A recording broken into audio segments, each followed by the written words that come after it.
जय गुरुदेव, जय माता दी, जय महाकाल भैरवाय नमः। मेरे साधक मित्रों, आपका बहुत बहुत स्वागत है आपके अपने YouTube ज्योतिष शक्ति चैनल ज्योतिष और अलौकिक शक्तियां शक्ति केंद्र पर। मैं आचार्य एवं अध्यात्म गुरु पंकज कुमार वर्मा लेकर आया हूं आपके लिए महत्वपूर्ण तंत्र साधनाएं, रोचक जानकारियां और ज्योतिष उपाय जो प्रदान करेंगे आपको आत्मशक्ति, आत्मविश्वास और साधनाओं के माध्यम से बढ़ाएंगे आपका आध्यात्मिक ज्ञान। चलिए फिर आपका समय ना खर्च करते हुए बताता हूँ आपको आज का विषय। मेरे साधक मित्रों, आज मैं अपने छठे वीडियो में लेकर आया हूँ 10 महाविद्या साधना के अंतर्गत काली साधना में काम कला साधना एवं सात्विक साधना विधि। साथ में वीडियो के अंत में दूंगा एक ज्योतिष उपाय। आज का टॉपिक है शक्ति उपासना के विभिन्न स्वरूप एवं काम कला काली साधना। सो प्लीज कृपया मेरे साधक मित्रों थंब, लाइक, सब्सक्राइब, शेयर करना ना भूलें और पूरी जानकारी पाने के लिए वीडियो को अंत तक देखें।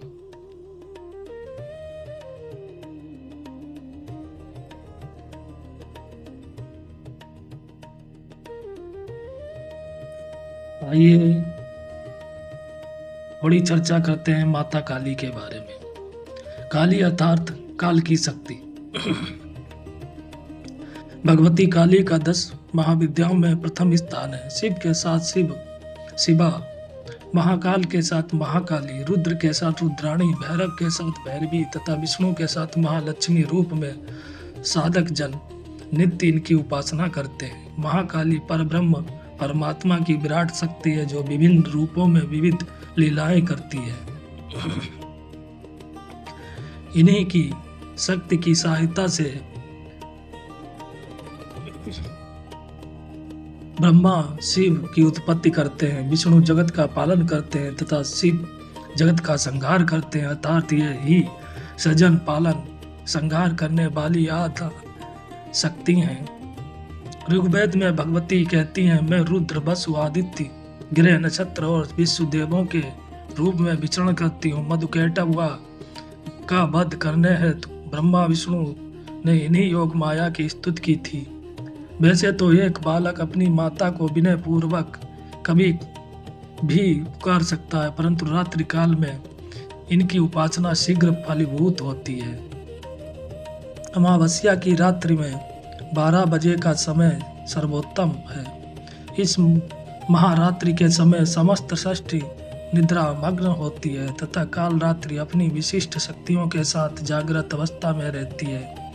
यह समय महानिशा के समय से जाना जाता है। शमशान स्थल इनका प्रमुख वास माना गया है। यहाँ पर रक्षाबंधन कर जप करने से कई प्रत्यक्ष अनुभूतियां होती हैं तथा त्वरित फल प्राप्त होता है। निष्ठा पूर्वक साधना करने से भगवती काली के कई प्रकार के प्रत्यक्ष अप्रत्यक्ष अनुभवों का साक्षात्कार होता है। जैसे स्वप्न में सांवले सलोने महाकृष्ण नीलवाण स्वरूप के दर्शन होना या घुंघरू की चमचम की ध्वनि सुनाई देना आदि। साधक अपनी श्रद्धा एवं योग्यता के अनुसार ही भगवती का साक्षात्कार प्राप्त करता है। भगवती महाकाली की उपासना योग्य गुरु के संरक्षण में अति सावधानी पूर्वक करनी चाहिए, क्योंकि इनके स्वरूप की भांति इनका स्वभाव भी उग्र है। प्रत्येक शनिवार की भांति किसी कारणवश इनकी पूजा एवं दर्शन हेतु एक शनिवार को मैं इनके मंदिर में ना जा सका। उसी रात को इन्होंने अपने क्रोध का प्रभाव दिखा दिया था। क्षमा याचना उपरांत ही यह शांत हुई थी। ऐसे कई अनुभव प्राप्त हैं। महाशक्ति काली रूप, नाम तथा भेद असंख्य है, फिर भी मनुष्य प्रमुख रूप से चिंतामणि काली, स्पर्शमणि काली, संतत प्रदा काली, सिद्ध काली, दक्षिणा काली, कामकला काली, भद्र काली, हंस काली, गुह काली, शमशान काली एवं महाकाली कही जाती हैं। परिचय। कामकला काली महामाया महाकाली का स्वरूप है। प्राचीन काल में इंद्र, वरुण, कुबेर, ब्रह्मा, शिव, रावण, यम, सूर्य, चंद्रमा, विष्णु, हनुमान आदि विशिष्ट देवताओं द्वारा भगवती कामकला काली की उपासना का वर्णन कामकला काली खंड में मिलता है। कामकला काली खंड के अंतर्गत नव कालियों में दक्षिणा काली, भद्र काली, शमशान काली, काल काली, गुह काली, कामकला काली, धन काली, सिद्ध काली, चंड काली का वर्णन आता है। इनकी उपासना वामाचार व दक्षिणाचार दोनों विधियों से संपन्न करने का निर्देश तंत्र शास्त्रों में है। इनकी विशिष्ट उपासना उपरांत साधक को षटकर्मों सहित समस्त प्रकार के तंत्र प्रयोगों में शीघ्र सिद्धि मिलती है। वाक सिद्धि, ज्ञान सिद्धि, धन सिद्धि, अध्यात्म सिद्धि, वैराग्य भाव तथा मोक्ष लाभ इनकी उपासना से मनुष्य शीघ्र ही अर्जित कर लेता है। इस विद्या के प्रभाव से मनुष्य ग्रहों, पिशाचों, सर्पों, राक्षसों की गति को रोकने में समर्थ हो जाता है। नदी, समुद्र, वायु, महाअग्नि शत्रु की सेना एवं शत्रु का स्तंभन कर देता है। महाकाली का विशिष्ट उपासक शत्रु समूह के लिए साक्षात काल के समान है। 72वीं पीढ़ी तक के पुरुष पूर्वज माने गए। यदि उनका पूर्ण भाग्योदय होता है तो यह विद्या प्राप्त होती है। उस समय स्वयं को सौभाग्यशाली मानकर गुरु के चरणों का स्पर्श कर बिना विचारे सर्वस्व दान कर देने पर भी यह विद्या प्राप्त हो तो प्राप्त कर लेनी चाहिए। करोड़ों जन्मों में अर्जित पुण्य के प्रभाव से ही यह विद्या प्राप्त हो सकती है। एक और प्राण दान और दूसरी ओर इस विद्या का दान, दोनों को यदि तुला पर रखा जाए तो इसका दान भारी पड़ता है। इस विद्या को किसी भी काल या तिथि में ग्रहण किया जा सकता है। शुक्रास्त, मलमास आदि का भी कोई दोष नहीं होता। विशेष भगवती महाकाली का साधक किसी स्त्री या कन्या का कभी भी निरादर ना करे, सदैव उनकी सेवा तथा सहायता को तत्पर रहे, क्योंकि समस्त स्त्री समाज भगवती का ही अंश है। संभव हो तो अनुष्ठान काल में असहाय कन्या या स्त्री के लिए भोजन आदि की व्यवस्था कर दें। इससे भगवती अतिशीघ्र प्रसन्न होती है। नित्य रात्रि काल में 21 सरसों के तेल के दीपक प्रज्वलित कर भगवती को अर्पित करने से विशेष लाभ मिलता है। रुद्र सूक्त, पुरुष सूक्त या कामना अनुसार स्तोत्र के द्वारा पारद शिवलिंग का प्रचलित सामग्रियों से अभिषेक करने से साधना संबंधी समस्त विघ्न समाप्त होते हैं एवं कार्य शीघ्र सिद्ध होता है। शमशान या काली मंदिर में भगवती काली की प्रतिमा या मूर्ति को आवश्यकता अनुसार पुनः रंगादि करवाकर वस्त्र, आभूषण, त्रिशूल, नैवेद्य आदि अर्पित करने से भगवती का कृपा प्रसाद प्राप्त होता है। सच्चे गुरु के माध्यम से एक अटल साधक निसंदेह भगवती काली को प्रसन्न कर सकता है, बिना किसी जीव का वध किए। यह मेरा विश्वास एवं सत्य अनुभव है। मैंने सदैव दक्षिण मार्ग से ही साधक जनों को भगवती काली की दीक्षा दी है। समय एवं भाग्य अनुसार साधक जनों को सफलता प्राप्त हुई है। साथ ही अनेक दिव्य अनुभवों का भी साक्षात्कार हुआ है। स्थान शुद्धि, देह शुद्धि, मन शुद्धि पश्चात निर्जन स्थान, शिव मंदिर, शमशान, शक्ति मंदिर, सिद्ध पीठ अथवा अपने निवास स्थल के एकांत एवं बंद कमरे एवं स्वच्छ स्थान पर भगवती की प्रतिमा या यंत्र की प्राण प्रतिष्ठा कर गुरु से समस्त गुप्त नियमों की जानकारी प्राप्त कर साधना आरंभ करें। पूजा के आदि एवं अंत में काली कवच का पाठ अवश्य करना चाहिए। इनके साथ भगवान मृत्युंजय, क्रोध भैरव या अन्य शिव स्वरूप का जप अनिवार्य है। गुरु गणेश शिव दुर्गा अष्ट भैरव का पूजन कर भगवती कामकला काली का पंचोपचार पूजन इस प्रकार करें। ओम क्लीं भगवत्यै कामकला काल्यै गंधम समर्पयामि नमः। माता को इत्र समर्पित करें। ओम क्लीं भगवत्यै कामकला काल्यै पुष्पम समर्पयामि नमः। माता को पुष्प समर्पित करें। ओम क्लीं भगवत्यै कामकला काल्यै धूपम अग्रयापयामि नमः। धूप प्रज्वलित करें। ओम क्लीं भगवत्यै कामकला काल्यै दीपम दर्शयामि नमः। माता के सामने दीप प्रज्वलित करें और उन्हें दीप दिखाएं। ओम क्लीं भगवत्यै कामकला काल्यै नैवेद्यम नैवेद्यामि नमः। माता को नैवेद्य के रूप में फल या मिष्ठान अर्पित करें। विनियोग। ओम हस्य श्री कामकला काली मंत्रस्य महाकाल ऋषि बृहति छंदा कामकला काली देवता क्लीं बीजम। ओम शक्ति भगवती कामकला काली प्रीत्यार्थे जपे विनियोगा। षडंग न्यासा। क्लीं का हृदय नमः। अपने हृदय का स्पर्श करें। क्रीं माँ सिर से स्वाहा। अपने सिर पर स्पर्श करें। ओम का शिखाय वसट। अपने सिर के टपुए पर स्पर्श करें। ओम क्रोमला नेत्रत्राय बोसट। अपने दोनों नेत्रों को स्पर्श करें। स्प्रेंग का कवचाय हूँ। दाएं हाथ के कंधे पर रखें और बाएं हाथ को दाएं हाथ के कंधे पर रखें। इस प्रकार कवच का निर्माण करें। कामकला काली ली अस्त्राय फट। अपने सर के पीछे ले जाकर 3 बार चुटकी बजाएं और हाथ को घुमाते हुए 10 दिशा में ओम भूर्भुवः स्वः कहकर दिग्बंधन कर पुनः अपने सर से 3 बार हाथ को घुमाकर अपनी हथेली पर सीधे हाथ की तर्जनी और मध्यमा उंगली से 3 बार ताली बजाएं। अब आपका कवच तैयार है। ध्यान मस्या प्रवच्छामि कुरुचिते कथानताम्। उदध घना घना शीलस्य ज्वा कुसुम सन्निभावम मत्त कोकिल नेत्र भावम पक्कु जम्बू फल प्रभावम सुदीर्घ प्रपद्य लंबी बीसस्त घन मूर्धजाम ज्वलदंगा रवच्छोण नेत्रत्राय भूषितम उदाचारद संपूर्णम चंद्रकोकन दाननम दीर्घदष्टायुगो दंच दिक्राल मुखाम्बुजम भीति स्थित मात निष्क्रांत लाल जीवा भयानकम व्यात्तान नताय द्रसी द्वत्रिसद दंत मंडलम निरंतरम वेपमानो उत्तमागम घोर रूपणिम आसक्त निर्मुंड शकम पीवंती वक्र कंधरम शक द्वंद सवादक्त इसना पितरोज युगमा काम आराज भोग सासक्तम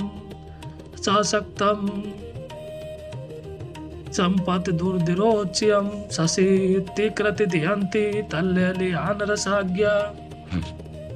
इस प्रकार माता को मन में ध्यान करते हुए उनका ध्यान करें और आवाहन करें। कामकला काली बीज मंत्र। अस्प्रेंग अस्प्रेंग अस्प्रेंग। कामकला काली त्रिलोक्य आकर्षण मंत्र। ओम क्लीं क्रीं हूं क्रोम अस्प्रेंग कामकला काली अस्प्रेंग क्रोम हूं क्लीं ह्रीं क्रीं क्लीं स्वाहा क्लीं क्रीं हूं क्रोम अस्प्रेंग कामकला काली अस्प्रेंग क्रोम हूं क्रीं क्लीं स्वाहा। ओम क्लीं क्रीं हूं क्रोम अस्प्रेंग कामकला काली अस्प्रेंग क्रोम हूं क्रीं क्लीं स्वाहा। त्रिलोक आकर्षण मंत्र 18 अक्षरों का मंत्र है। इस मंत्र के स्मरण मात्र से समस्त सिद्धियां प्राप्त हो जाती हैं। यह मंत्र सामर्थ्य साधक है। इनका विशिष्ट साधक दूसरे प्रजापति के समान सब कुछ प्राप्त कर लेता है। कामकला काली गायत्री। ओम अनंग कुलाय विद्महे मधुनातराय धीमहि तन्ना कामकला काली प्रचोदयात्। देवता की प्रसन्नता के लिए देवता की गायत्री का भी सामर्थ्य अनुसार जप अवश्य करना चाहिए। भगवती कामकला काली के साथ कार्य एवं परिस्थिति के अनुसार भैरव या शिव का जप अवश्य करना चाहिए। शिव अक्षरी मंत्र। ओम नमः शिवाय। 10 अक्षर मृत्युंजय मंत्र। यह मृत्युंजय मंत्र ओम अमृत मृत्युंजय नमः। ओम भूर्भुवस्सुवः। ओम ॐ सा ओम भूर्भुवस्सुवः। ओम त्र्यंबकं यजामहे सुगंधिं पुष्टिवर्धनम् उर्वारुकमिव बन्धनान् मृत्युमुक्षीमामृतात्। ओम स्वाहा ओम भुवः ओम भुवः ओम सा ओम जूं ओम ओम दशाक्षर रुद्र मंत्र। ओम नमो भगवते रुद्राय सर्वशाल्वाय मंत्र। ओम खे खाम खम फट प्राणग्रास ओम फट सर्व शत्रु संहारणाय सर्वशाल्वाय पक्षी राजाय ओम फट स्वाहा। क्रोध भैरव मंत्र। ओम हुम वज्र फट क्रूम क्रोम क्रूम क्रूम हुम हुम फट। पशुपति मंत्र। ओम श्लीं पशु हुम फट शिव घोर अस्त्र मंत्र। ओम ह्रीं स्फुर स्फुर प्रस्फुर प्रस्फुर घोर घोर घोर तर तर तन रूप चट चट प्रचट प्रचट कह कह बम बम बंद बंद घातय घातय हुम फट स्वाहा। महाकाल संहिता में अनेक सिद्ध पुरुष ऋषि मुनि एवं देवताओं द्वारा भगवती कामकाली की उपासना का वर्णन मिलता है, जिसका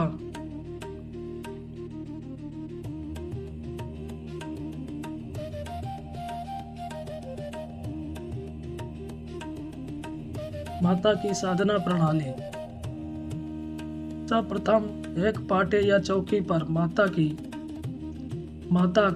काली या कामकला काली का चित्र स्थापित करें। याद रखें, जिस स्थान पर या पूजा स्थल पर आप माता की पूजा करना चाहते हैं वहां पर लाल या काला कपड़ा अवश्य बिछा लें। उस पर माता का चित्र स्थापित करें।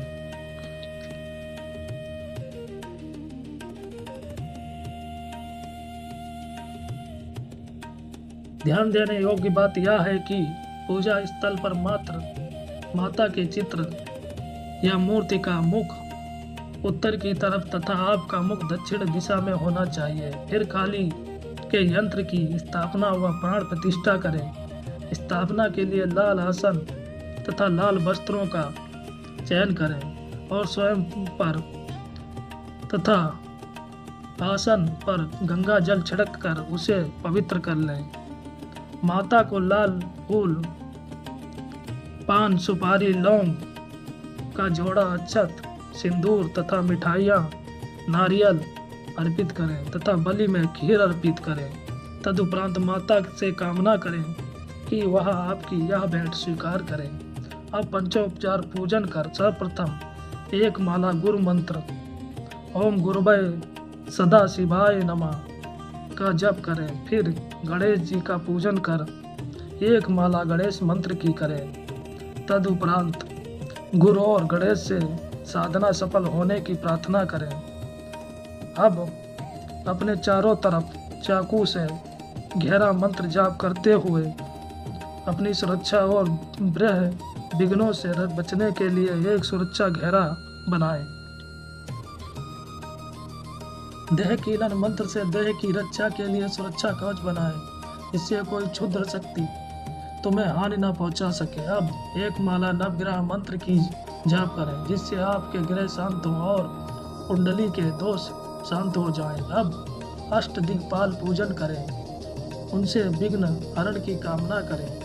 अब अष्ट भैरव का पूजन करें तथा मंत्र जाप करें तथा अब भैरव जी की पूजा करें तथा एक एक माला बटुक भैरव तथा काल भैरव की करें तथा क्षेत्रपाल भैरव की एक माला मंत्र जाप करें। तदुपरांत सर्वराज की एक माला मंत्र जाप करें और शिव अघोर तथा पाशुपति अस्त्र मंत्रों का जाप करें। तदुपरांत शिव का पूजन कर कम से कम 3 माला ओम नमः शिवाय तथा एक माला महामृत्युंजय मंत्र की करें।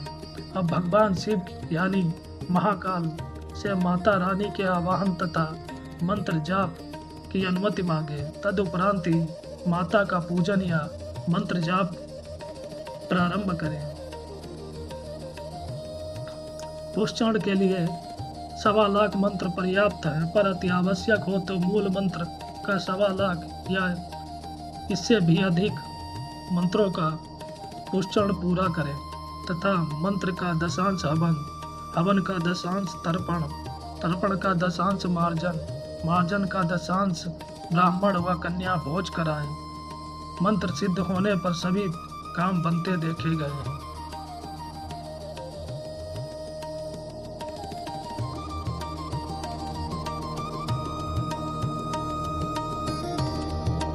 आज का ज्योतिष उपाय। विवाह न हो रहा हो तो समय पर, यदि विवाह न हो रहा हो तो फिर विवाह रुकने की समस्या भी हो सकती है। यदि विवाह में किसी भी तरह की समस्या आ रही हो तो आप 6 कपूर के टुकड़े और 36 लौंग के टुकड़े लें। अब इनमें चावल और हल्दी को मिला लें। इसके पश्चात आप देवी दुर्गा के इससे आहुति दें। इस टोटके से शादी जल्दी होती है। यदि इंसान विश्वास से इन उपायों को करता है तो उसे इनका फायदा जरूर होता है। दुनिया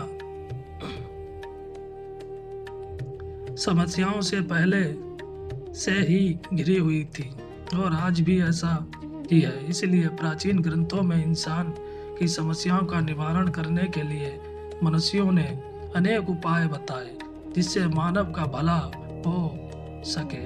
यदि वाटिका आप तक हर ऐसी जानकारी पहुंचती रहेगी जिससे आपको फायदा मिलेगा।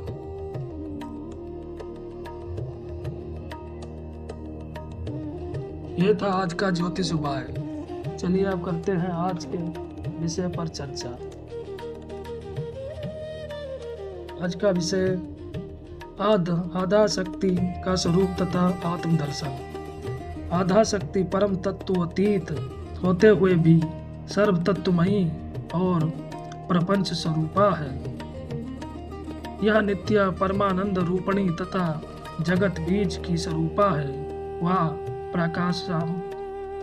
प्रकाशात्मक शिव स्वरूप के ज्ञान उद्बोधक दर्पण की तरह है। अहम ज्ञान ही शिव का स्वरूप ज्ञान है। आधा शक्ति का आश्रय लिए बिना आत्मज्ञान का प्रकाश नहीं हो सकता। आगमविद कहते हैं कि जिस प्रकार व्यक्ति स्वच्छ दर्पण में अपना प्रतिबिंब देखकर उसके अंश अहम रूप को पहचान लेता है, उसी प्रकार परमेश्वर अपने अधीन स्वीकार्य शक्ति को देखकर अपने स्वरूप की उपलब्धि करते हैं। आत्म शक्ति का दर्शन आत्म स्वरूप की उपलब्धि और उसका आस्वादन एक ही वस्तु है। यही पूर्ण होता है का चमत्कार तथा सच्चिदानंद की घनीभूत अभिव्यक्ति है। मैं पूर्ण हूँ। यह ज्ञान ही नित्य सिद्ध आत्मज्ञान का प्रकृति स्वरूप है। जिस प्रकार वस्तु का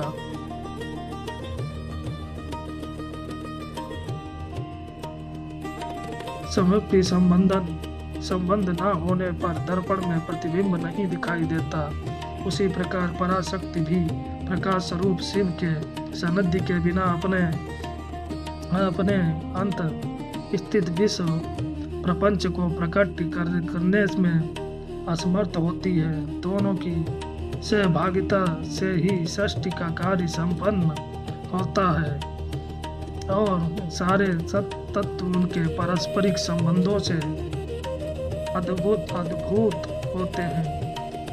होते हैं। सृष्टि के आदि में अनादिकाल से जो अभिव्यक्त पूर्ण निराकार और शून्य स्वरूप वस्तु विराजमान है, वह तत्वातीत पंचातीत व व्यवहार पद पर भी अतीत है।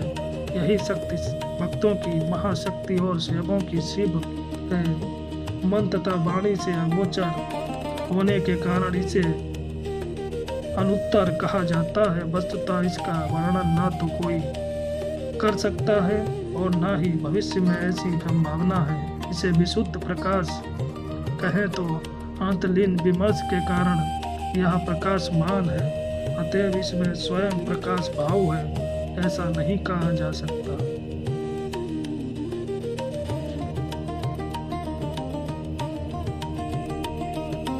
इसी प्रकार इसे विशुद्ध विमर्श भी नहीं कहा जा सकता, क्योंकि प्रकाशहीन विमर्श असत कला है। इस तत्वोतीत और अनुत्तर अवस्था के लिए शास्त्रों में वाचन रूप में आदि बाण आ कार तथा प्रयोग का प्रयोग होता है। इसके बाद दोनों की सामरस्य अवस्था है। आकार रूप प्रकाश के साथ आकार रूप विमर्श का अर्थात अग्नि के साथ सोम का सामिभाव ही काम अथवा रवि के नाम से प्रसिद्ध है। शास्त्रों में जिस अग्नि सोमात्मक बिंदु का उल्लेख पाया जाते हैं वह भी यही है। शिव ही आ और शक्ति ही आ है। बिंदु रूप में यही अहम अथवा पूर्ण रहता है। सामिभाव में होने पर यह बिंदु संप्रादित होकर शुक्ल और रक्त बिंदु रूप में अभिभूत होता है। इस प्रसंपादन कार्य से जो अभिव्यक्त होता है उसे शास्त्र में संबित अथवा चैतन्य के नाम से वर्णित किया जाता है। इसी का दूसरा नाम चिताकला है। जिस प्रकार अग्नि के संयोग से घृत गलकर धारा रूप में बहने लगता है, उसी प्रकार प्रकाशात्मक प्रसागात्मक शिव के संपर्क में विमर्श स्वरूपा पराशक्ति धूत होती है तथा उससे एक परमानंदमय अमृत धारा का स्रोत होता है। यही धारा उपरोक्त वाणी चित्रकला एवं ब्रह्मानंद का स्वरूप है। निष्कल चैतन्य में कला का आरोप संभव नहीं है। अतएव यह चित्रकला महाशक्ति के स्वतंत्र ये उन्मेष के कारण शिव शक्ति के अपेक्षित वैषम्य से उत्पन्न भक्ति भाव के प्राधान्य से प्रकाश संस और विमर्श संस के घनीभूत संश्लेषण से उद्भूत होती है। शुद्ध प्रकाश किंवा शुद्ध विमर्श बिंदु पदवाच्य नहीं है। जिस विमर्श शक्ति में निखिल प्रपंच विलीन रहता है उसके विसर्ग से अचल स्वरूप प्रकाश बिंदु रूप धारण करता है। यही संसर्ग विमर्श शक्ति में प्रकाश के अनुप्रवेश के सिवा और कुछ नहीं है।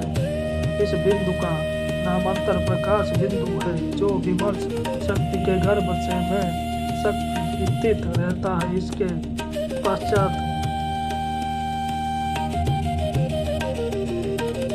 शक्ति के प्रकाश बिंदु में अनुप्रविष्ट होने पर बिंदु चूर्ण हो जाता है अर्थात पुष्टि लाभ करता है। इस नाद में समस्त तत्व सूक्ष्म रूप से निहित होते हैं। नाद निर्गत होकर त्रिकोण आकार रूप धारण करता है। यही अहम नाम बिंदु नादात्मक प्रकाश विमर्श शरीर है। इसमें प्रकाश शुक्ल बिंदु है तथा विमर्श रक्त बिंदु। इन दोनों का पारस्परिक अनुप्रवेशात्मक साम्य मिश्र बिंदु है। इसी साम्य का दूसरा नाम परमात्मा है। इसी को रवि या काम के नाम से जाना जाता है। यह था आज का विषय एवं चर्चा। इसी प्रकार रोचक जानकारियां और साधना पाने के लिए वीडियो को देखते रहिए और लाइक सब्सक्राइब करते रहिए। जय गुरुदेव, जय माता दी, जय माँ का भैरवान। आपका दिन बहुत शुभ हो। इसी कामना के साथ